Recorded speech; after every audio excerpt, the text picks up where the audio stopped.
हमारे गुरु दादा भगवान, गीता भगवान, अम्मा जी को नमन है, साष्टांग प्रणाम है।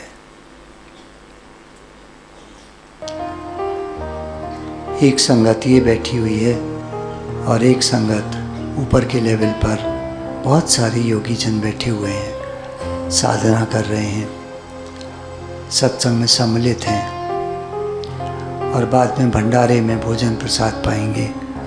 सभी का स्वागत है, सभी को नमन है, सभी को साष्टांग प्रणाम है।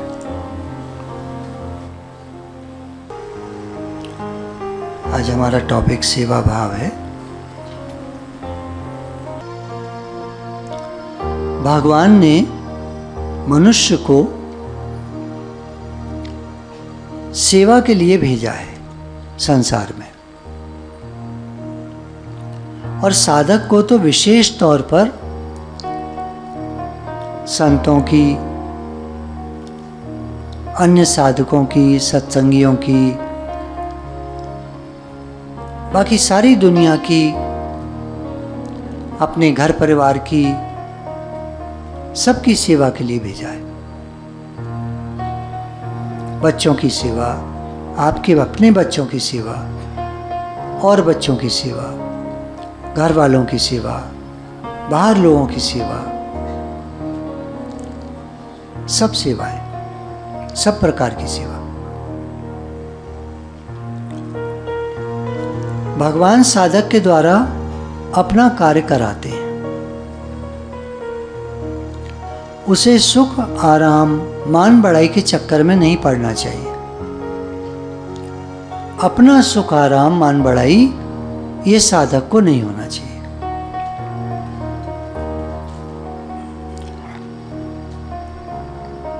उसे तो वापस भगवान के पास जाना है,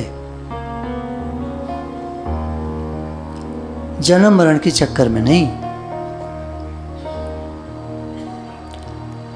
साधक माना योगी। योगी कौन? जो भगवान से योग लगा रहा है। किस प्रकार से? किसी भी प्रकार से, कर्मयोग से, ज्ञान योग से, भक्ति योग से, नाम जप से, प्रेम से, लीला चिंतन करके, किसी भी प्रकार से जो भी योग लगाए भगवान से, वो योगी। किसी भी प्रकार से हम सब योगी हैं जो भगवान से जुड़ रहे हैं। योग इंग्लिश में प्लस, हिंदी में योग। और योगी सहयोगी होता है, सबका सहयोग देता है।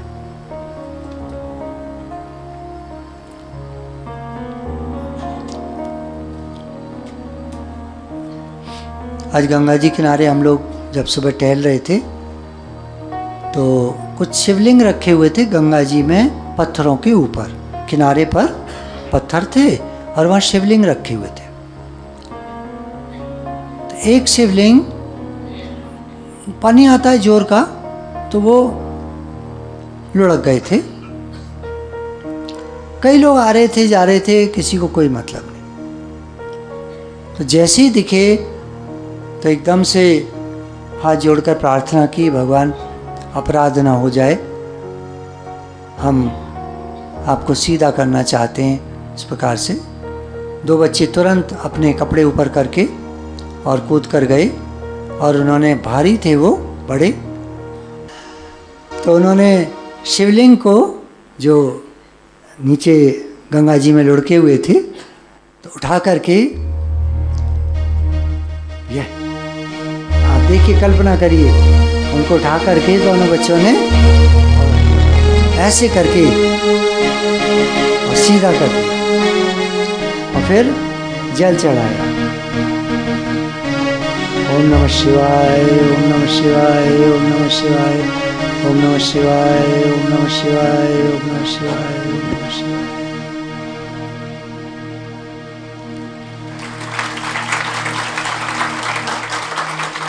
देखिए, मूवीज भी खराब नहीं होती, सीखने को मिलता है। तो उनको दो थे पास पास रखे हुए, एक टेढ़े हो रहे थे, एक तो उनको दोनों को ठीक करके, नंदी जी भी थी, गिरी पड़ी थी नीचे, तो उनको भी उठाकर पत्थर रखकर उनको भी ऊपर रख दिया। पूरी सेवा हो गई। तो वो जो भी सब पुण्य मिला, तो वो दोनों बच्चे और हम भी मिल करके, मैं भी मिल करके, है ना, तो हम सब लोग आपस में बांट लेते हैं। ठीक है,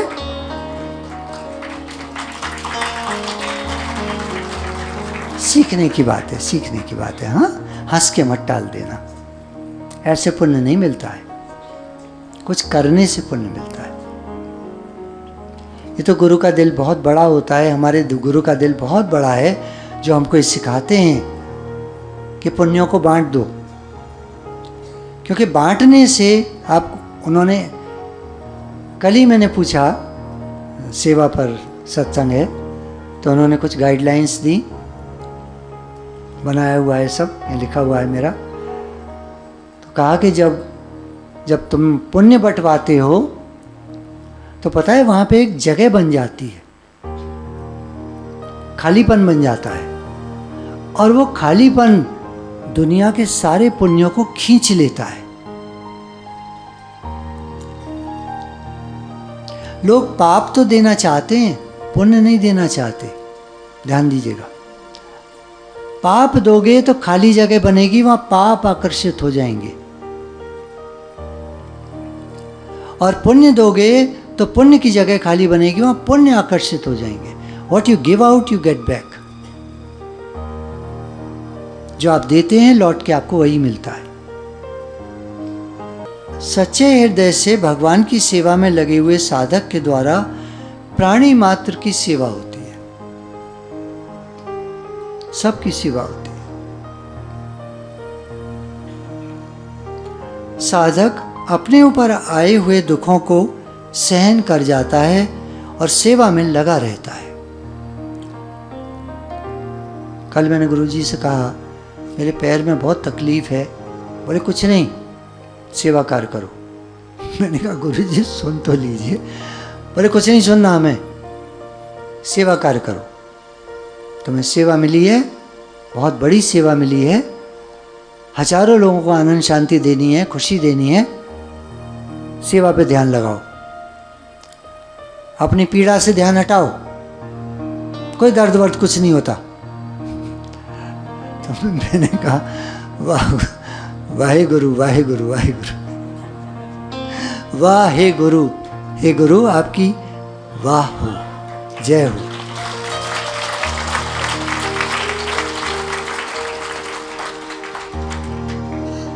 तो साधक अपने ऊपर आए दुखों को सहन कर जाता है और सेवा में लगा रहता है, क्योंकि उसका ध्यान अपने सुख आराम पर न होकर दूसरों को सुख देने पर होता है। दूसरों को सुख पहुंचाने की इच्छा से ही अपनी सुख इच्छा की चाहना मिटती है। जो हम सुख चाहते हैं ना, उसकी चाहना को अगर मिटाना है, कामनाओं को मिटाना है, इच्छाओं को मिटाना है, जो हमें परेशान किए रहती हैं, तो सेवा करो और बदले में कुछ मत चाहो। हे अर्जुन, तो कर्तव्य कर्म कर और बदले की इच्छा मत रख, उसके फल की कामना मत कर, क्योंकि फल देगी प्रकृति लौटाकर। जब आप कोई पेड़ बोते हो, आम का बोया, खाद पानी खुदाई धूप हवा सब मिलती रहती है और समय के साथ उस पर फल आने शुरू होते हैं, जो हजारों की संख्या में आते हैं। एक बीज बोया था। प्रकृति का तो नियम है, लौटा के देती है, वो नहीं ले जाती कहीं। प्रकृति नहीं रखती किसी का, प्रकृति सबको लौटा के देती है। किसी को हमारे द्वारा जरा भी दुख न पहुंचे, ये भाव भी भजन है। किसी को हमारे से जरा भी दुख न मिले, ये भी भजन है। कोशिश करें। देखिए, घर वालों में तो हमारी कहन सुनन हो जाती है, ठीक है ना, हर घर में कुछ ना कुछ हो जाता है। अब वो तो एक कहानी है जिसका कोई अंत नहीं है। कोशिश करें वहाँ भी कम से कम हो, ठीक है। पर बाहर दुनिया में प्रयास रहे हम किसी को दुख ना दें, नए कर्म ना बनाएं। घर वालों के साथ तो पुराने कर्म बने हुए हैं, 2-4 और बन जाएंगे, पर बाहर वालों के साथ कर्म नहीं बनाने चाहिए, उन्हें भोगने आना पड़ेगा। ये पसारा बढ़ता ही चला जाता है, फैलाव बढ़ता ही चला जाता है। मनुष्य जैसे ऑफिस जाता है तो वहाँ केवल ऑफिस का काम करता है, करना चाहिए ना, ऑफिस का काम करना चाहिए। अपना फ़ोन देखना, अपना काम करना, ये पाप है, कर्म बनते हैं। ऑफिस में तनख्वाह मिलती है ऑफिस का काम करने के लिए। ऐसे हम संसार में आए हैं जो भगवान का है। एक प्रकार से आश्रम है ये पूरी दुनिया, भगवान का आश्रम। यहाँ सब जगह लिखा हुआ ना, ये आश्रम वो आश्रम, ये आश्रम वो आश्रम, तो ये तो लोगों के हैं, और ये दुनिया भगवान का आश्रम है। यहाँ हमारा कोई घर नहीं है, जो हमको मिला है वो भी एक आश्रम है। आश्रम का अर्थ समझते हैं? जहाँ लोगों को आश्रय मिले, आश्रय पनाह, रहने की जगह, खाने की जगह। आश्रम ये संसार, हमारा घर, रहने की जगह, खाने की जगह, एक भगवान की तरफ से हमको एक पनाह मिली है, एक रहने की जगह मिली है। एक दिन आए थे, एक दिन चले जाएंगे। हरिद्वार आए हैं, यहाँ से फिर चले जाएंगे। ऐसे आश्रम में ठहरे, घर मिले हैं उनमें हम ठहरे। कुछ बत्ती जल रही है, ट्यूबलाइट जल गई, तो हमारा घर नहीं है, आश्रम है। आराम से रहो, खाओ पियो, सब प्रबंध है आपके घर के आश्रम में, सब प्रबंध है। 2 स्टार, 3 स्टार, 4 स्टार, 5 स्टार, जैसा आपको मिला है, भगवान ने जैसा दिया है ठीक दिया है हमारे हिसाब से। आराम से रहो, सेवा करो। आश्रम में सेवा करके रहा जाता है। आजकल तो ये पैसे देकर रहते हैं ना लोग। पहले तो कोई आता था आश्रमों में तो रहने को मिल जाती थी जगह, खाने को मिलता था, रोटियां बनवानी पड़ती थी, भोजन बनवाना पड़ता था, आश्रम का काम कराना पड़ता था। अभी भी पुराने समय के जो आश्रम चले आ रहे हैं उनमें वो लोग पैसे नहीं मांगते नहीं हैं। आप चढ़ाए जाते हो अलग बात है, सेवाएं कराते हैं पूरी आश्रम की। तो इससे क्या होगा, आप कहेंगे इससे क्या होगा? ऐसे सोचने से इससे सुगमता पूर्वक यानी आसानी से संसार से संबंध विच्छेद और नित्य प्राप्त परमात्मा का अनुभव हो जाएगा, प्राप्ति हो जाएगी। सेवा करने से हमको भगवान मिल जाएंगे।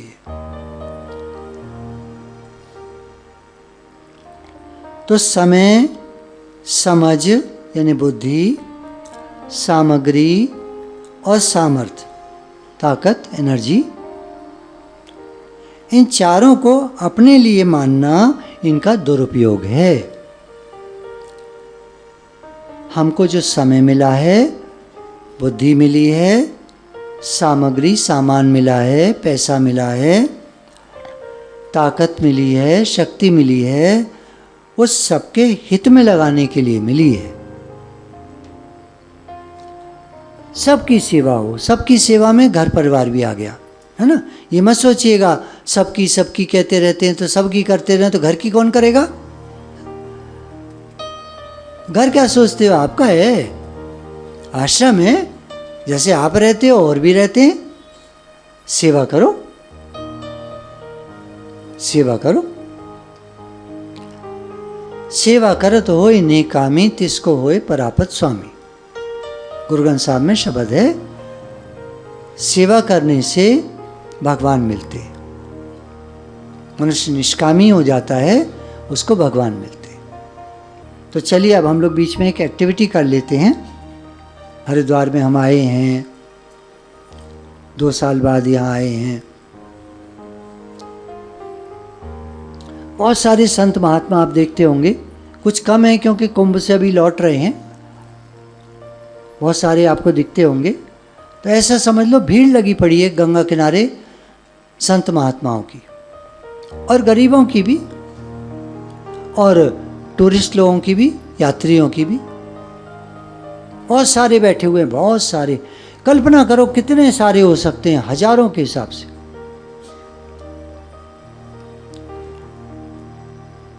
तो हम लोग कोई भोजन सामग्री वहीं गंगा किनारे चूल्हा जलाकर तैयार करेंगे। भगवान भगवान सब है, सामान सब है, चिंता मत करना। भगवान ने संसार में जब बच्चे को भेजा, कपड़ा लेके आया क्या? मुट्ठी में कुछ पैसे लाया क्या? मम्मी ये रख लो, मुझे पालना पोसना। घर साथ में लेके आया क्या? यहाँ मिला। तो ऐसे ही आप गंगा किनारे बैठे हो, बैठे नहीं हो, खड़े हो तैयार, या बैठे हो चलो, और आपके सामने सब चीज़ मौजूद है जो आप बनाना चाहोगे वो। अब आप सोच लेना क्या बनाओगे। 1 मिनट का टाइम है सोचना। तो बहुत सारे लोग बैठे हुए हैं और हमको उनको भंडारा करना है, खिलाना है, लंगर प्रसाद खिलाना है। आपका जो मन करे, पूरी सब्जी, आलू की सब्जी, हलवा, कोई हलवा जो आपको पसंद है, और कोई सब्जी, खीर, जो भी आपका मन करे। देखो आप खुद सोचो, ये आपकी टेंशन है, मेरी नहीं है। आप सोचो आप क्या खिलाओगे, तो हम लोग भंडारा करेंगे, है ना। तो हम लोग धीरे से अपनी आँखों को बंद कर लेंगे। गंगा किनारा है बड़ा सुंदर, अग्नि जल रही है चूल्हे में, भगोना रखा है, सामान आपका सब रखा है। उसको काटो, तैयार करो, डालो, छौंको, तैयार करो। उसके बाद रोटियां बनाओ, फटाफट बनाते जाओ। तंदूर लगा हुआ है, आप ही बनाते जाओ। एक बार में आप एक हाथ डालते हो, 20 रोटियां निकलती हैं, और कभी 50 भी निकलती हैं इकट्ठी। अब ये तो कल्प वृक्ष है ना, तो आप कितनी भी रोटियां निकाल सकते हो उसमें से। ऐसे करो, एक हैं, देखो ऐसे तैयार करो, एक रोटी अंदर डालो, उसमें लगाओ तंदूर में, और जब निकालोगे तो 20-50 निकल के आएंगी। ढेर लग गया रोटियों का। और सब्जी आपकी जो आपने छौंकी थी, भर के भगोना, और बड़ा भगोना, सोच भी नहीं सकते आप, इतना बड़ा भगोना भगवान का दिया हुआ है ना। चूल्हा बहुत बड़ा हो, ये चूल्हा नहीं गैस वाला, लकड़ी वाला, और ये धूं धूं आग जल रही है, पक रहा है आपका खूब सारा भोजन प्रसाद। तो अब हम उसको तैयार करके और सबको परोस करके खिलाएंगे। जो आपका मन करे भंडारा करो।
कल गुरुजी ने एक और बात बताई, एक दृष्टांत बताया। एक बालक था, सेवा करता था।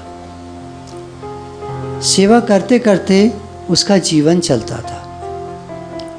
उसको आभास भी नहीं था, मालूम भी नहीं था कि मैं कोई सेवा करता हूँ। उसका तो जीवन ही था सेवा।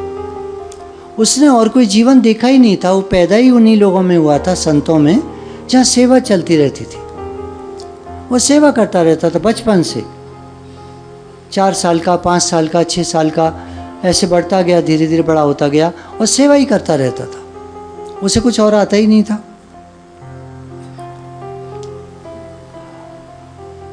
तो एक दिन उसने पूछा अपने गुरुजी से, गुरुजी हम लोग जो सेवा करते हैं इसका क्या फल होता है? गुरुजी ने कहा, बेटा इससे महान दुख कट जाता है। जन्म मरण का दुख सबसे बड़ा दुख होता है। जो सेवा करता है उसको ये दुख नहीं झेलना पड़ता। वरना जन्म मरण का जो दुख है ना, ये दुनिया का सबसे बड़ा दुख है। जन्मने में बड़ी पीड़ा होती है। आदमी को मालूम नहीं, याद नहीं रहता, माइंड भुला देता है। और मरते टाइम इतनी पीड़ा और इतना दुख होता है कि वो बता नहीं पाता किसी को, कोई समझ नहीं पाता। तो बेटा ये जन्म मरण के दुख के चक्कर से भगवान उसको छुड़ा देते हैं। कोई जब भगवान का काम करता है तो भगवान उसका ध्यान रखते हैं। तो जन्मों जन्मों के दुख कट जाते हैं, कम हो जाते हैं। और जाते समय जब वापस जाता है भगवान के पास, तो अपने पुत्र को भगवान कष्ट क्यों देंगे? ये योगी लोग जो होते हैं, इनके बारे में मैंने काफ़ी अध्ययन किया है और पूछताछ की है योगी जनों से ही। तो कहते हैं कि हम लोगों का शरीर ऐसे छूटता है जब समय आता है कि हम समाधि लगा के बैठ जाते हैं। हमारे गुरुजन सब ऐसे ही गए, उन्होंने बताया कि समाधि लगा कर बैठ जाते हैं और बस कब प्राण निकल जाते हैं पता ही नहीं चलता। उनका शरीर बैठा रह जाता है। शिष्य लोग देखते हैं कि काफ़ी देर से बैठे हैं, समझ जाते हैं, जरा सा हिलाते हैं और कुछ नहीं है, बस ऐसे। और दुनिया वाले तड़प तड़प के मरते हैं, क्योंकि इनका जीवन सेवा में बीतता है। जो हिमालय पर भी बैठे हैं वो लगातार सेवा कर रहे हैं, मानसिक हमारे लिए शुद्ध भाव भेज रहे हैं। और इन्हीं की वजह से कुंभ मेले में बहुत सारे योगी जनों ने, संतों ने ये बात कही कि हमारा जीवन सबके हित के लिए होता है। लोग सोचते हैं साधु बाबा जो हैं घर छोड़ आए, ये क्या कर रहे हैं, खा रहे हैं और ऐसे वैसे। बोले जानते नहीं हैं सच्चे साधुओं के बारे में। इन्होंने झूठे भिखमंगे देखे हैं। वो जो ए बाबा करते रहते हैं, गेरुआ वस्त्र पहन लिया, वो साधु नहीं होता, वो संत नहीं होता, वो योगी नहीं होता, वो तो भिखारी होते हैं। योगी जो होते हैं ये तो सर्व के हित के लिए जीते हैं। उनका जीवन ही हमारे लिए होता है। तो अपने पुत्र को भगवान लास्ट में कष्ट क्यों देंगे? मान लीजिए हम सत्संग करने के लिए किसी को भेजते हैं, सत्संग के लिए लोग जाते रहते हैं, गाड़ी का प्रबंध होता है, आने जाने का प्रबंध ठीक से होता है, वहाँ भोजन का प्रबंध होता है, कपड़े अच्छे पहन कर जाते हैं, सब कुछ अच्छा होता है, प्रबंध किया जाता है ना। भगवान के कार्य के लिए जा रहे हो, गुरु के कार्य के लिए जा रहे हो, बड़े कार्य के लिए जा रहे हो, सेवा के लिए जा रहे हो, प्रबंध करके भेजा जाता है। तो साधक तो भगवान का दूत है, सेवादारी भगवान का दूत है, भगवान उसका ध्यान रखते हैं। सेवा करने वाला भगवान का प्रिय हो जाता है, प्यारा हो जाता है। हम लोग क्या भगवान के प्यारे हैं? हमको क्या लगता है? सोच के बताओ। अगर आपका जीवन सेवा में बीत रहा होगा तो आपको अंदर में बड़ी शांति और बहुत आनंद होगा। मेरा जीवन बहुजन हिताय बहुजन सुखाय, सर्व के हित के लिए आनंद ही आनंद है।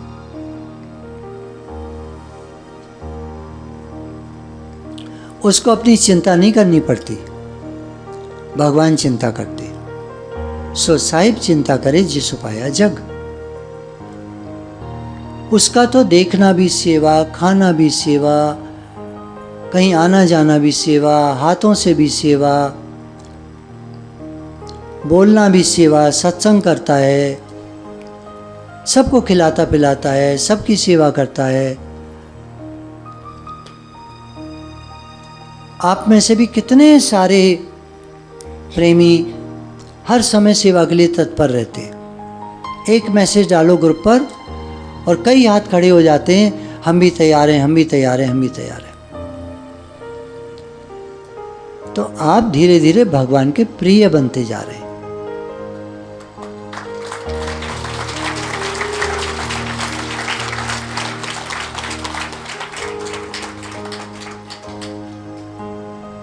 सारी टीम जो यहाँ पर सेवा में रत है हरिद्वार में, वो सब भगवान के प्यारे बच्चे हैं। ये सब कैमरा वाले भी, music, amplifier system, light system, सारा सिस्टम पे जो लोग सेवा कर रहे हैं, ये सब भगवान के प्यारे हैं।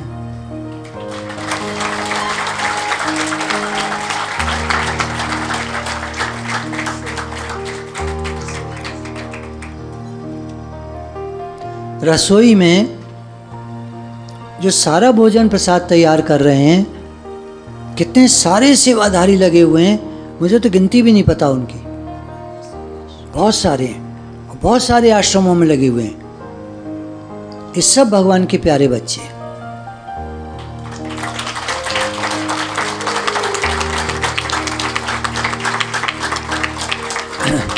देखिए, आप सब अपने को क्या करके मानते हैं। मैं अपने शब्दों में कहूँ तो आप सब संत हैं, ठीक है। मैं कह रहा हूँ, 1 मिनट को मान लीजिए, आप सब संत हैं। अब आपकी जो सेवा कर रहा है वो सेवक हुआ, और सेवक भगवान का प्रिय होता है, वही तो बात चल रही है। तो ये सारे लोग भगवान के प्रिय हो गए। अब हमने जो भंडारा किया अभी मानसिक, कर पाए आप लोग ठीक से? बहुत सारे साधु महात्माओं को खिलाया, वेरी गुड। तो अब आप भगवान के प्रिय हो गए।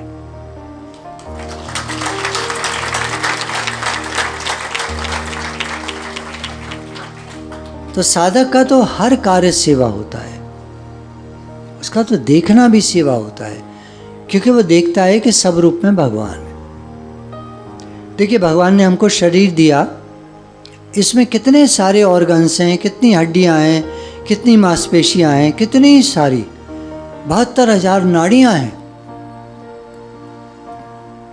खून हर समय दौड़ता रहता है पूरे शरीर में। हम तो खा लेते हैं, पचाता है शरीर, उसका खून बनाता है शरीर, सारे अंगों तक पहुंचाता है ये अंदर का सारा सिस्टम, ये सब सेवा कर रहा है। अब ये शरीर हमको दिया भगवान ने, अब इस शरीर के द्वारा अगर हम सबकी सेवा नहीं करते हैं तो हम ऋणी हो जाएंगे। सावधान। अगर हम इस शरीर के द्वारा जो सारा टाइम सेवा में लगाए हमारी, अगर हम इसके द्वारा सबकी सेवा नहीं करेंगे तो हम ऋणी हो जाएंगे भगवान के। और वो कर्जा कैसे निपटेगा? इसलिए हाथ रहे काम में, मन रहे भगवान में। हे नाथ, मैं आपको भूलूं नहीं, आप हमें प्यारे लगे, आपकी सेवा दिन रात हमसे होती रहे, कभी शारीरिक कभी मानसिक होती रहे। शरीर अगर लेटा है, आराम कर रहा है, तो मानसिक सेवा हो, कैसे? 2 प्रकार से होती है, या तो जप करते रहें, नाम जप, और नहीं तो मानसिक कोई शुद्ध भाव सबके लिए भेजें, हे नाथ सबका भला हो, सबका भला हो, सबका भला हो, सबका भला हो। तो कैसे भी सेवा करें। कुछ लोगों के हाथ नहीं होते, एक हाथ होता है, किसी का एक पैर कटा होता है, कैसे भी करके वो लोग कुछ बना करके, बैसाखी या कुछ भी करके एक ही हाथ से, देखा होगा आपने, कोई ठेलों पर आदमी कुछ बेच रहा होता है, उसके एक ही हाथ होता है और वो बेच रहा होता है, सेवा कर रहा होता है। हमारे तो दोनों हाथ ठीक हैं, दोनों पैर ठीक हैं, सेवा करें। गुरु भगवान के प्रेम के अनंत अनंत शुक्राने।